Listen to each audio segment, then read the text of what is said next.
हाय लबास्टर dreamers. आज तारीख है 3 जुलाई 2020। चलिए देख लेते हैं आज हमें कौन कौन से आर्टिकल डिस्कस करने हैं। आर्टिकल के डिस्कशन से पहले हम कार्टून का मीन समझेंगे कि कार्टून में किस बात पर बात की जा रही है। कार्टून में बेसिकली ये सेंटर है। सेंटर क्या कर रहा है कि रिलीफ फूड प्रोवाइड करवा रहा है उन माइग्रेंट वर्कर्स को, और ये लेकिन उसे इम्प्लीमेंट किसे करना है, स्टेट्स को उसे इम्प्लीमेंट करना है। बट यहाँ पर सप्लाई तो सेंटर दिखा रहा है कि बहुत ज़्यादा है, लेकिन स्टेट के द्वारा जो डिस्ट्रीब्यूट किया जा रहा है कह रहे वो बहुत कम है। मीन उस रेशियो में नहीं है जिस रेशियो में सेंटर बोल रहा है। और एक डेटा और इस कार्टून में इंगित किया जाता है, वो कुछ ऐसा है कि केवल 15% माइग्रेंट वर्क ऐसे हैं कि जिन्हें उस प्रकार का बेनिफिट मिला है। मतलब ये हुआ कि 85% माइग्रेंट पॉपुलेशन ऐसी है कि जिसे वो बेनिफिट नहीं मिला जो सेंटर क्लेम कर रहा है कि मैंने उन माइग्रेंट वर्कर को या उन वर्कर्स को, उन लेबर को या उन बिलो पॉवर्टी लोगों को मैंने वो सारी फैसिलिटी या वो अनाज प्रोवाइड करवाया हुआ है। राइट। अब हम अपने आर्टिकल की ओर मूव करते हैं। आर्टिकल में हम पहला वाला आर्टिकल डिस्कस नहीं करेंगे क्योंकि ये फिर से रिपीट हो रहा है। तमिलनाडु में जो केस हुआ था कल के आर्टिकल में हमने पूरी बात डिस्कस कर ली थी, तो सेम चीज़ को रिपीट किया जा रहा है, इसलिए हम डिस्कस नहीं करेंगे। हाँ, अब हम अपने नेक्स्ट आर्टिकल की ओर मूव करेंगे। हमारा नेक्स्ट वन आर्टिकल है यूनाइटेड नेशंस की सिक्योरिटी काउंसिल के रिगार्डिंग है। अब यूनाइटेड नेशन की सिक्योरिटी काउंसिल में केन्या को, मैक्सिको को, आयरलैंड को, इंडिया को मीन जगह मिली है यूनाइटेड सिक्योरिटी काउंसिल में। टेम्परेरी मेंबर हैं ये लोग। तो इंडिया का जो कार्यकाल होगा वो 2021 जनवरी 2021 से शुरू होने वाला है। तो यूनाइटेड सिक्योरिटी काउंसिल बेसिकली है क्या? देखिए, सबसे पहले इसकी मीटिंग होती है 1946 में, मतलब 17 जनवरी 1946 में लंदन में होता है। अब ये इसका काम क्या है, इसके कुछ ऑब्जेक्टिव हैं। जब वर्ल्ड वार सेकेंड ख़त्म होता है तो यूनाइटेड नेशन लेवल पर मीन जो यूएन की कुछ बॉडीज़ होती हैं, तो 6 बॉडीज़ का निर्माण होता है। तो उन्हीं 6 बॉडीज़ में से यूनाइटेड सिक्योरिटी काउंसिल उनमें से एक है। तो यूनाइटेड सिक्योरिटी काउंसिल की पहली मीटिंग लंदन में होती है 17 जनवरी 1946 में, और इसका हेडक्वार्टर कहाँ पर है? न्यूयॉर्क में है। तो यूनाइटेड सिक्योरिटी काउंसिल में इंडिया को 2 साल के लिए मेंबरशिप मिल रहा है, और ये पहली बार नहीं है कि इंडिया को टेम्परेरी मेंबरशिप मिल रहा है यूनाइटेड सिक्योरिटी काउंसिल में। इंडिया को आउट ऑफ 193 कंट्रीज 183 कंट्रीज ने सपोर्ट किया, और ये 8वीं बार है, पहली बार नहीं, ये 8वीं बार है कि इंडिया यूनाइटेड सिक्योरिटी काउंसिल का मेन के नॉन परमानेंट मेंबर बनने जा रहा है। तो राइटर यहाँ कहते क्या है कि इंडिया का ऑब्जेक्टिव क्या होना चाहिए, कि किन किन चीज़ों पर उसे काम करना है और अपने कौन से पक्ष को मीन अपनी दावेदारी को परमानेंट मेंबरशिप की सीट के लिए किस प्रकार से मजबूत करना है। राइटर कहते हैं कि ऐसा नहीं है कि इंडिया के फेवर में जो भी लोग हैं कह रहे हैं कि वो चाहते हैं कि ये परमानेंट मेंबर की सीट में एक्सपेंशन हो। कहते हैं कि जो दुनिया की ज़्यादातर जो बॉडीज़ हैं वो स्पेशली वीटो पावर से काफ़ी हैरान है, क्योंकि हर कोई चाहता केवल यही है कि जो यूनाइटेड सिक्योरिटी काउंसिल में हर मेंबर को, क्योंकि 15 सीट होती है, तो इन 15 सीट में हर किसी के पास एक वोट होता है। लेकिन जो परमानेंट बॉडीज़ होती हैं, 5 कंट्रीज़ होती हैं, कह रहे उनके पास वीटो पावर होता है। वीटो पावर का मतलब ये कि आउट ऑफ 15 अगर 14 कंट्रीज़ किसी भी बात पर सहमत हो गई, और अगर एक परमानेंट मेंबर वाला पर्सन अगर उस बात से सहमत नहीं होता है, तो वो रिजोल्यूशन को पास नहीं किया जा सकता है। ठीक है। तो दुनिया की जितनी भी कंट्रीज़ हैं वो इसके फेवर में नहीं है। वो चाहती हैं कि जब सिक्योरिटी काउंसिल का रिफॉर्म हो तो उसमें क्या हो जाए कि ये वीटो पावर वाला जो प्रोविज़न है ये पूरी तरह से रिमूव हो जाए। बट ये जो वीटो पावर का प्रोविज़न है, इसी के कारणवश इंडिया क्या चाहता है कि इंडिया को परमानेंट मेंबरशिप की सीट मिल जाए, क्योंकि इंडिया विदाउट वीटो पावर, उसे कई बार ऑफर मिला कि आपको परमानेंट मेंबर की सीट तो दे दी जाएगी लेकिन वीटो पावर नहीं मिलेगा। बट इंडिया की डिमांड क्या है कि as like the other 5 countries कि जिनके पास परमानेंट मेंबरशिप की सीट भी है और उनके पास वीटो पावर है, तो इंडिया का डिमांड क्या है कि उसे भी वीटो पावर चाहिए। और इंडिया को वीटो पावर के सपोर्ट के रिगार्डिंग उसे कुछ अनदर कंट्रीज, जिसे G4 कंट्रीज बोलते हैं, उनका सपोर्ट हासिल है, जैसे ब्राज़ील, जर्मनी, जापान और इंडिया। इन्हें G4 कंट्रीज के नाम से जाना जाता है। ये G4 कंट्रीज हैं कि जो परमानेंट मेंबरशिप सीट के लिए एक दूसरे को सपोर्ट करती हैं और इनका अपने अपने रीजन में एक बड़ा इन्फ्लुएंस है। अगर हम साउथ अमेरिका की बात करें तो ब्राज़ील का इन्फ्लुएंस बहुत ज़्यादा है, और अगर हम साउथ एशिया की बात करें तो वहाँ पर जापान और इंडिया का इन्फ्लुएंस बहुत ज़्यादा है, और यूरोप में जर्मनी का इन्फ्लुएंस बहुत ज़्यादा है। तो ये सारी कंट्रीज़ यूनाइटेड सिक्योरिटी काउंसिल में रिफॉर्म चाहती हैं।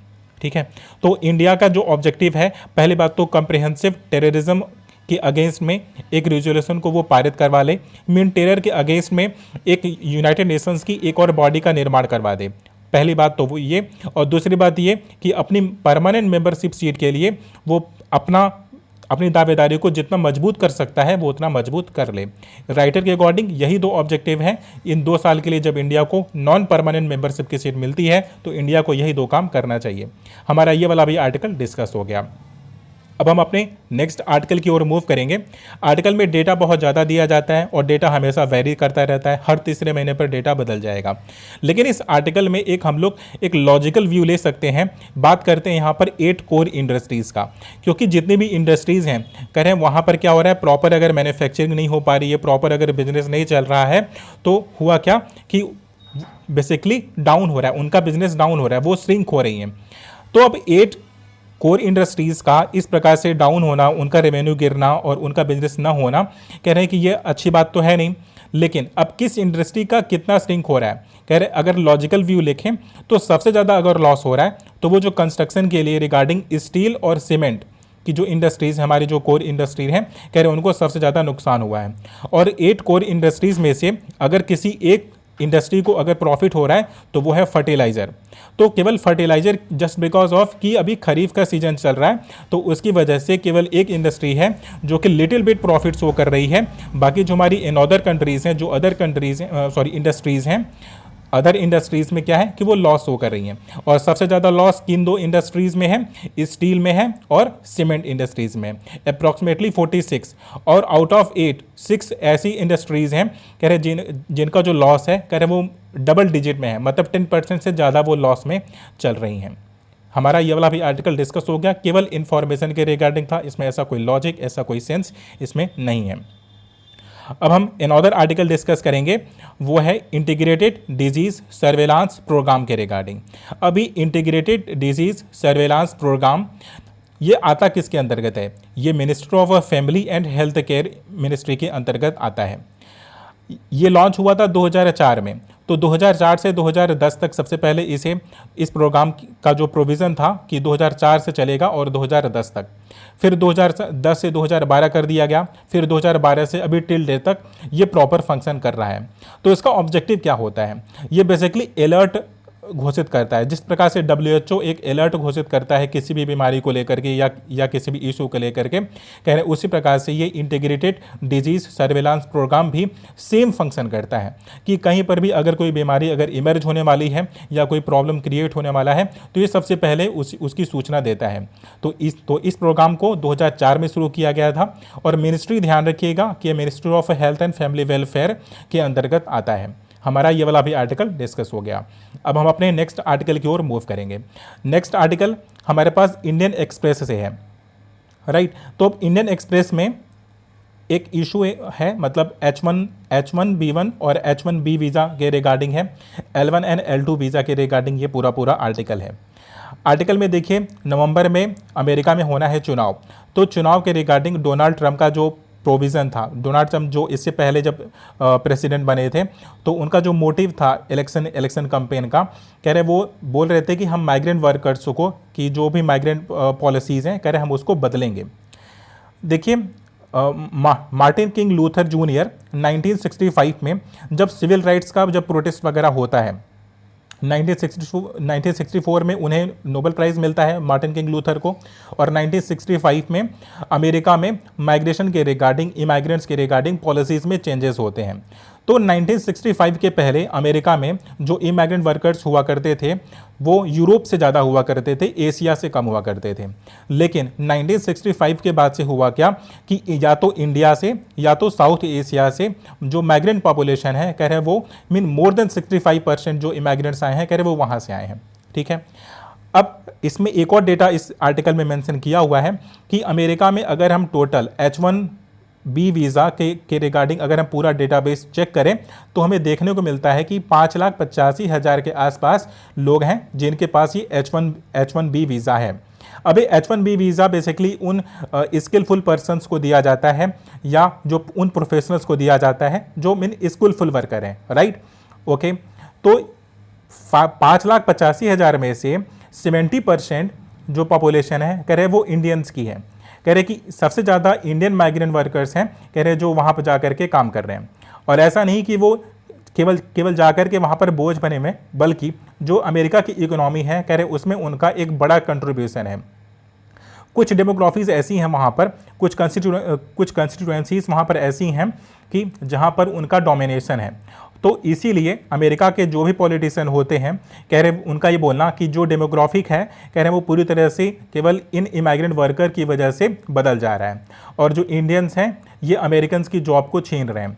जबकि वहाँ के जो इंडस्ट्रियलिस्ट हैं, इवन एलॉन मस्क की अगर आप बात करोगे, सुंदर पिचाई की बात करोगे, तो दे आर सेइंग कि नहीं, ऐसा कुछ भी नहीं है कि जो वर्कर्स आते हैं यहाँ पर कह रहे हैं काफ़ी वो लो वेज पे और अमेरिका की इकोनॉमी में उनका एक बड़ा कंट्रीब्यूशन होता है। और अमेरिका क्या है कि मल्टी कल्चर वाली सोसाइटी है कि वहाँ पर केवल एक इथनिसिटी का पर्सन या एक कल्चर का पर्सन नहीं रहता, बल्कि यूरोप से, एशिया से, साउथ एशिया से, अफ्रीका से, कह रहे हैं कि दुनिया के वेरियस कंटिनेंट से लोग आते हैं और यहाँ पर एक मल्टी कल्चरिज्म का कॉन्सेप्ट है। और 1965 से कह रहे हैं मल्टी कल्चरिज्म ही है जिसने अमेरिका को अमेरिका बना करके रखा हुआ है। अमेरिका की इकोनॉमी में इनका एक बड़ा कंट्रीब्यूशन है। सो डोनाल्ड ट्रंप का इस प्रकार का डिसीजन लेना केवल इलेक्शन के पर्पज से कह रहे हैं ये उतना फ्रूटफुल नहीं है, ये वहाँ के इंडस्ट्रियलिस्ट बोलते हैं। हमारा ये वाला भी आर्टिकल डिस्कस हो गया। इसमें एक और बात जो मेंशन की गई है वो L1 और L2 वीज़ा के रिगार्डिंग है। अब देखिए L1 और L2 वीज़ा की उन सॉफ्टवेयर कंपनीज हो गई जैसे टाटा कंसल्टेंसी कंपनी है, तो अब इन्हें क्या करना होगा कि इन्हें अगर लो वेज पे अगर एक स्किलफुल पर्सन चाहिए तो यहाँ से इंडिया से हायर करती हैं और उनका ट्रांसफ़र कर देती हैं अमेरिका में। तो एक कंट्री से दूसरी कंट्री में अगर आपको ट्रांसफ़र करना है अपने एम्प्लॉय का तो उनमें इस प्रकार की वीज़ा की आवश्यकता होती है जिन्हें L1 और L2 वीज़ा बोलते हैं। अब उसमें कुछ एग्जीक्यूटिव लेवल के एम्प्लॉयज़ होते हैं और कुछ अपर लेवल के CEO लेवल के एम्प्लॉयज़ होते हैं, तो उनमें L1 और L2 वीज़ा में बस यही इतना डिफरेंस होता है। हमारा ये वाला भी आर्टिकल डिस्कस हो गया। अब हम अपना नेक्स्ट आर्टिकल देखेंगे। ये चाइना के ये एनेक्सेशन के रिगार्डिंग है। अब देखिए चाइना एक तरफ तो बात करता रहता है और दूसरी तरफ से वो गलवान वैली में और वेरियस स्टेजेस में कह रहे वो डिस्प्यूट क्रिएट कर रहा है।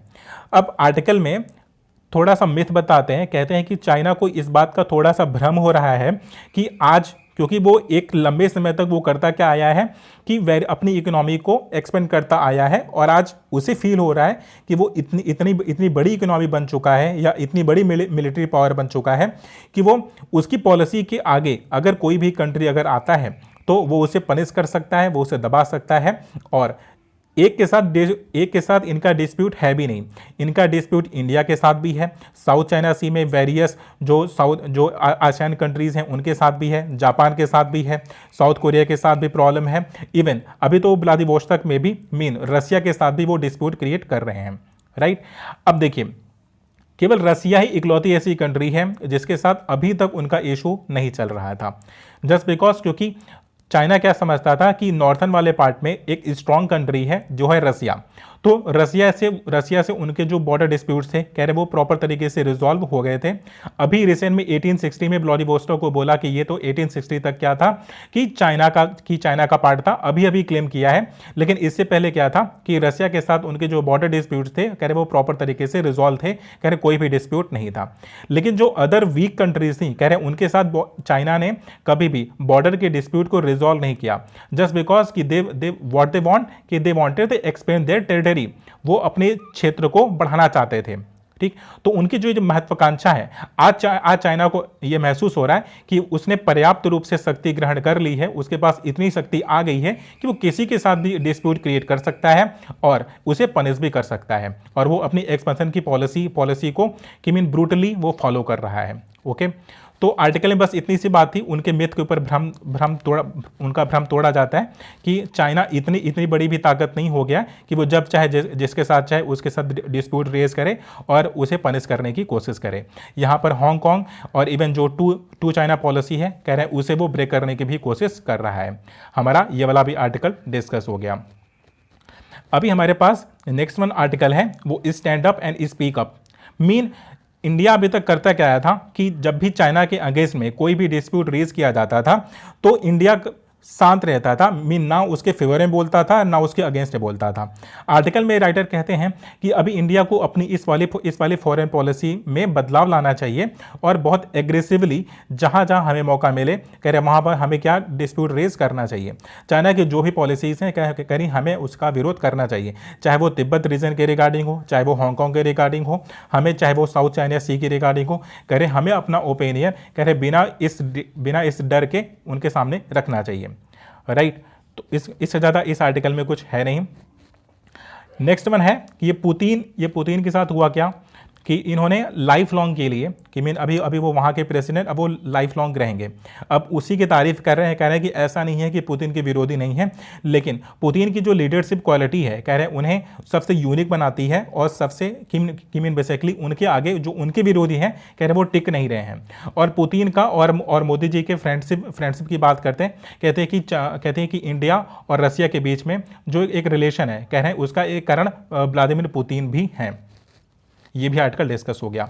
ये कास्टिज्म के रिगार्डिंग है आर्टिकल, एग्जाम के लिए उतना रेलेवेंट है नहीं। बेसिकली कैलिफोर्निया में होता क्या है कि कुछ इंडिया से लोग गए हुए थे और वहाँ पर गाली गलौज कर लेते हैं कास्टिज्म के रिगार्डिंग, ये उसी के रिगार्डिंग आर्टिकल है।